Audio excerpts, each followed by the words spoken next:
You know, everybody likes to see a blimp. It's just so big, you can't miss it. It's so unique to watch, and they're not even a national icon, but a world icon. Folks all over the world know the Goodyear blimp. It's such a unique piece of aviation history. It's such a small niche of aviation that I didn't even realize that this job existed really until I found it. It's always challenging and it's super fun. Yeah, you know, it's all I want to do the rest of my career.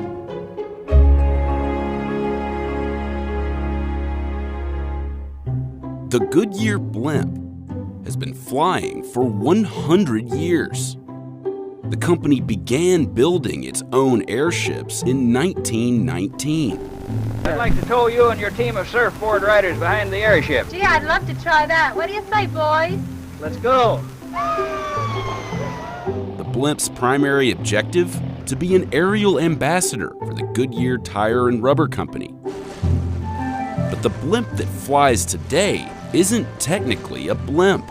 From 1919 to 2014, it was a blimp, classified as a non-rigid airship, meaning that its balloon, or envelope, had no internal structure. But in 2014, in collaboration with the Zeppelin Company in Germany, Goodyear began flying a new model, incorporating a structure made of carbon fiber and aluminum inside of the envelope, classifying the airship as semi-rigid. The cost of the updated airship is reportedly around $20 million. It's such a tremendous leap forward for us because having the structure inside, being able to connect everything to that structure, the flight control system, just an all-around tremendous improvement for us over the previous models.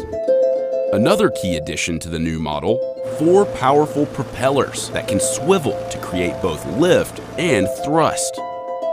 So if you point them straight up towards the sky, they hold you up like a helicopter, and if you point them forward, they pull you along like an airplane, and infinitely adjustable anywhere in between there.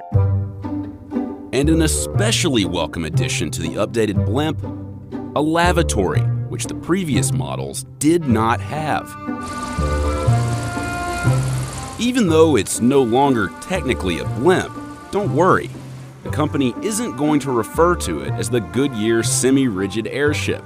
It's going to remain known as the Goodyear blimp. I'm Jeff Capek. I'm the chief pilot here at the Goodyear Pompano Beach Airship Base.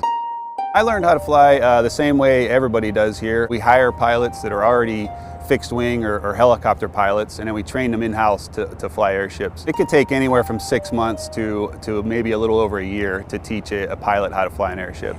Well, everybody's got a little different path, but my story is a little bit unique in that I started as a contractor for Goodyear, working mostly cutting grass at the hangar. I have a picture of me when I was 7 years old looking in the blimp at some place that it parked near where I lived at the time. It was just such a cool, unique experience, you know, and one that you remember for forever. And then to come back and get the opportunity to fly them later in life was really cool.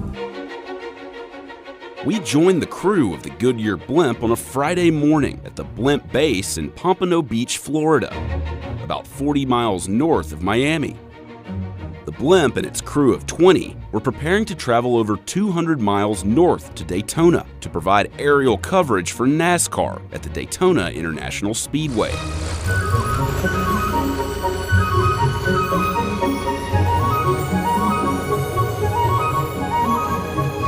The blimp flies there, but the crew has to drive.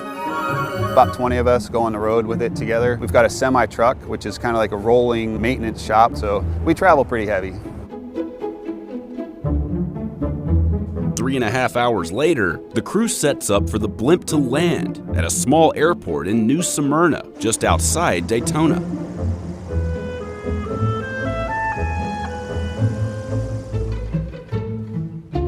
The crew loads the gondola with extra ballast to keep it grounded.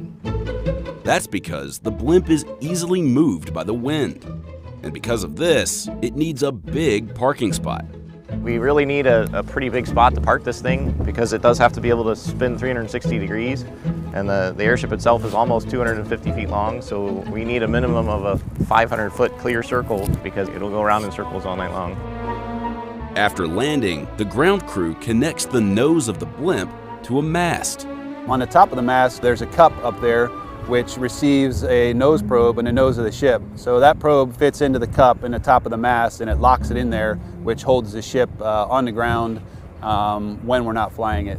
The blimp's envelope is filled with 300,000 cubic feet of helium, but its engines require fuel. It's called avgas. It's 100-octane leaded fuel. It's the same fuel that every piston-powered aircraft runs on. This ship will hold 825 kilos in 3 separate tanks, 1 tank for each engine. People driving down the highway pull over to watch the blimp take off. But it wasn't just people that were interested in getting a closer look at the blimp.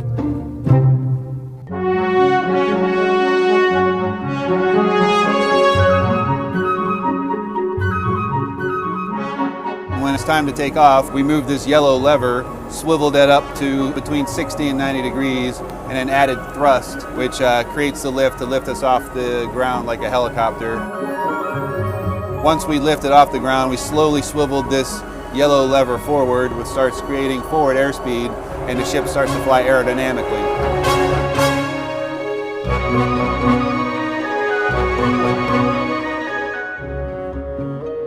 The flight from New Smyrna to the Daytona Speedway takes about 20 minutes.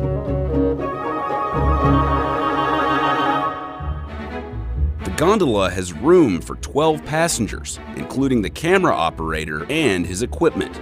NASCAR is one of our more challenging events we do. You've got a dynamic of the ship moving around, the cars moving around, so it can be a challenge at times to keep the cars framed in. The blimp's camera is mounted on the front of the gondola and is reportedly worth between $400,000 and $500,000. The pilots also have a monitor in the cockpit, so they can see the action below and make adjustments if necessary. We started off circling the track, and then the camera operator requested us to stop in this position here. It's just a good spot that works well with his camera and the sun angle. So one of the cool parts about what the blimp can do is that it can actually just kind of sit perfectly still. I mean, we are about 1,500 feet in the air right now, but we are parked, essentially, just sitting over a speedway. We swiveled the side engines up, which sort of makes the ship act as a helicopter, and can hover in one spot right here. The max altitude technically for this blimp is 10,000 feet. I doubt we'll ever go that high though. We normally stay around 1,000 to 2,000 feet. We like to be nice and low where people can see us. After around 5 hours in the sky, it was time to head home.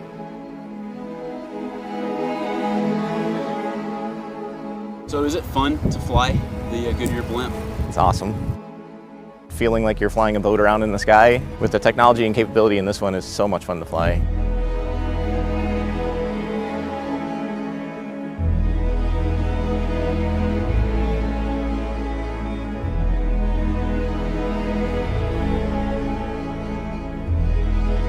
Great job again today, guys. All of our preparation looks like it's paying off. So the race went perfectly. The weather held out great for us. Ship's been great. And we finished a little bit earlier than we thought we would. So good for us. All right, have a good night. See you guys later. Re-break.